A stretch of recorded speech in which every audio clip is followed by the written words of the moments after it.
러시아 상트페테르부르크의 한 병원에서 한 남자의 거대한 성기가 공개된다. 피가 빠져 많이 작아진 상태임에도 불구하고 부러울 지경의 물건이다. 흥미로운 이야기는 묘하니. 엄청난 대물을 가진 채 황궁의 여자들을 주무르며 뒤에서는 러시아를 좌지우지하여 러시아 제국의 몰락에 막대하게 일조한 인물이자 미국 대사관 기밀 문서에 적혀있듯 2016년 한국을 뒤흔들었던 최땡땡씨의 원조격인 인물 그레고리 라스푸틴. 청산가리와 총을 맞고도 죽지 않았던 미스터리한 인물의 끝판왕에 대해 알아보자. 라스푸틴은 1869년 러시아의 작은 마을에서 태어난다. 어릴 때부터 학업에는 불량하였고 글도 잘 모르는 문맹으로 알려진 그는 정식으로 신학을 배운 적이 없음에도 불구하고 1897년부터 수도승을 자처하며 러시아 전역을 떠돌게 된다.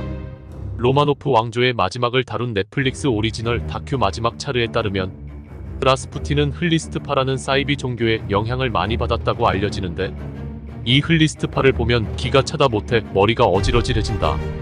흘리스트파의 종교적 신념은 죄를 지어 그 죄를 사함으로써 천국에 도달한다로 천국에 가기 위해서는 일부러 죄를 지으라고 부추기는 것이다.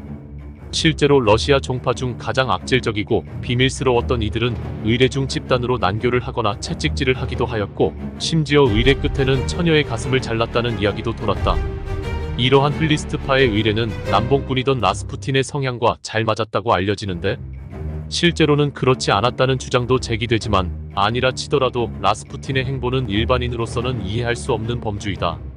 라스푸틴의 이름이 본격적으로 알려지기 시작한 것은 1900년대 초부터였는데, 죽은 자를 불러낸다는 강신술, 뉴에이지 운동을 시작한 기관으로도 유명한 신지학 등 여러 사이비 종교 활동과 특유의 카리스마로 각 지방 사람들과 귀족들에게 관심을 받게 된다. 특히 러시아 내 귀부인들에게 큰 추앙을 받았는데, 그 중에는 라스푸틴을 알렉산드라 황후에게 소개하는 황족들도 다수 있었다. 하지만 이때까지만 해도 그저 힘 좀 꽤나 쓴다는 지방 귀족들 사이에서나 유명했던 사이비 수도승에 지나지 않았는데, 1905년 11월 러시아 역사를 바꾸게 되는 최악의 만남이 이루어진다. 바로 라스푸틴과 알렉산드라 황후의 만남이다. 당시 러시아 황태자인 알렉세이는 혈우병으로 인해 사경을 헤매고 있었고, 막강한 황족의 권한과 힘을 모두 동원했지만 특별한 차도를 보이지 않고 있었는데, 아들을 살리고자 온갖 방법을 찾던 알렉산드라 황후는 지푸라기라도 잡는 심정으로 당시 유명해지기 시작했던 라스푸틴을 황국으로 부르게 된다. 그런데 도대체 무슨 짓을 했는지는 모르지만 라스푸틴이 치료를 하기 시작한 후로 황태자는 기적처럼 상태가 호전되기 시작한다. 당시만 해도 혈우병에 대한 지식도 별로 없어 의사들조차 손쓸 방도가 없었는데, 라스푸틴이 이 문제를 해결해주자 알렉산드라 황후는 라스푸틴을 신의 사람이라 부르며 융숭한 대접을 하기 시작한다.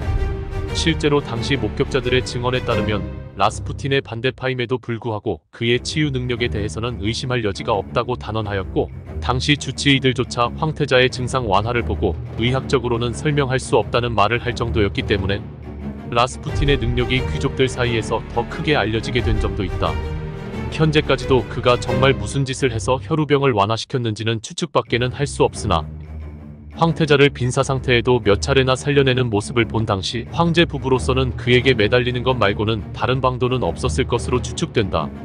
이처럼 죽을 날만 기다리는 자식을 치료해준 사람에게 부모가 이 정도 하는 것은 충분히 이해는 할 수 있다. 그런데 호의가 계속되면 적당한 호의가 아닌 맹목적인 신임을 하게 된 니콜라이 2세와 알렉산드라 황후는 결국 라스푸틴의 손에 놀아나기 시작하는데, 라스푸틴은 종교와 외교, 심지어는 내정까지 간섭하게 되며 명실상부 러시아의 최고 권력자로 떠오르기 시작한다. 시장의 매점매석은 물론이고 자기 마음대로 러시아의 수상과 장관을 임명하고 심지어 파면까지 시키기 시작하며, 고위 관료들은 라스푸틴에게 손을 비비며 아첨하는 정도에 따라 본인의 위치가 정해지는 수준이었다. 물론 중간에 제정신인 인재들도 존재했지만 이들 대부분은 원인 모를 이유로 축출되거나 암살당해 사라지고 만다.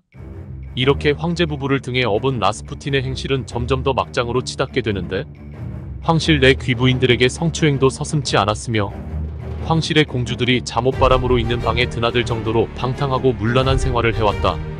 실제로 이런 일이 반복되다 보니 러시아 내에서는 라스푸틴이 황후와 공주들을 범했다는 성추문이 끊이질 않았으며, 러시아 혁명 이후 황제 일가가 유배된 곳의 일반 시민들조차 험한 말들을 일삼으며 수군거릴 정도였다. 하지만 모든 악행은 언젠가는 파국을 맞이하기 마련. 러시아를 자기 입맛대로 주무르며 영원불멸처럼 보이던 라스푸틴의 막장 행실도 결국은 파국을 맞이하게 되며 죽음을 맞이하게 되는데, 여기서도 이해할 수 없는 기묘한 일이 발생한다.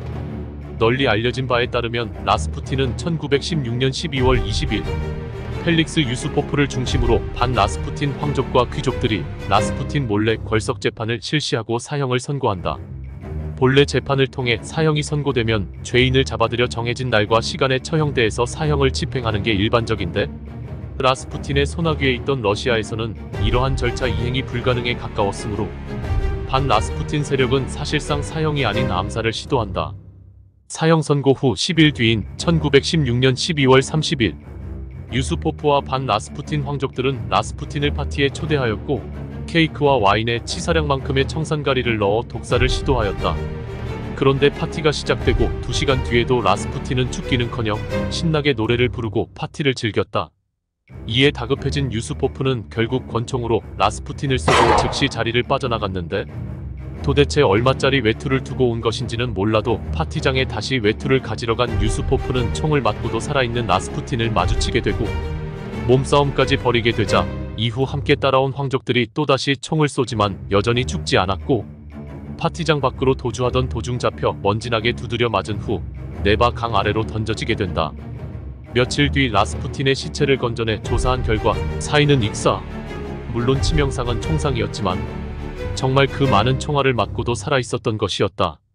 이 모든 게 사실이라면 사실 암살을 시도한 일당들이 여러 방면에서 조금 모자란 사람들만 모였거나 라스푸틴 자체가 정말 괴물같은 인자강이라고 밖에 설명할 길이 없어 보인다. 라스푸틴은 죽음 이후에도 많은 논란들로 유명해지는데, 서두에 소개한 바와 같이 상식 밖의 물건인 그의 성기의 진위 여부마저도 진실을 알 수 없을 정도이다. 그는 생전에 키가 큰 동시에 성기가 크고 아름다운 것으로 유명했는데, 러시아 상트페테르부르크의 한 병원에서 열린 에로틱 박람회에서 전시된 라스푸틴의 성기는 이미 피가 빠지고 작아진 상태임에도 불구하고 약 23cm가량으로 전해지는 바에 따르면 생전 평소 길이는 30cm, 불끈 시에는 40cm에 달했다고 하며 그의 추종자 중에는 물건에 반한 사람들도 꽤 있었다고 전해진다. 이런저런 풍문들을 다 뺀다 치더라도 라스푸틴의 실제 행실과 행적들은 명백한 악행이나 의문의 치유 능력과 암살 과정 속 미스테리한 모습들로 인해 실제 그의 모습을 모티브로 하여 드라마, 영화, 애니메이션, 심지어 게임까지 여러 미디어에서 자주 등장하는데 거의 99%가 악역이며 대부분 괴랄한 외모를 가진 흑마법사 같은 모습으로 등장한다. 이 정도면 죽어서도 죽지 못하는 수준이 아닌가 싶다. 괴승, 미친 수도자, 요승 등 여러 수식어를 지닌 채 러시아 제국을 몰락으로 이끈 비선실세의 대명사 그레고리 라스푸틴. 그의 죽음과 여러 소문들은 의혹만 남긴 채 아직까지도 정확한 진실은 밝혀지지 않고 있다.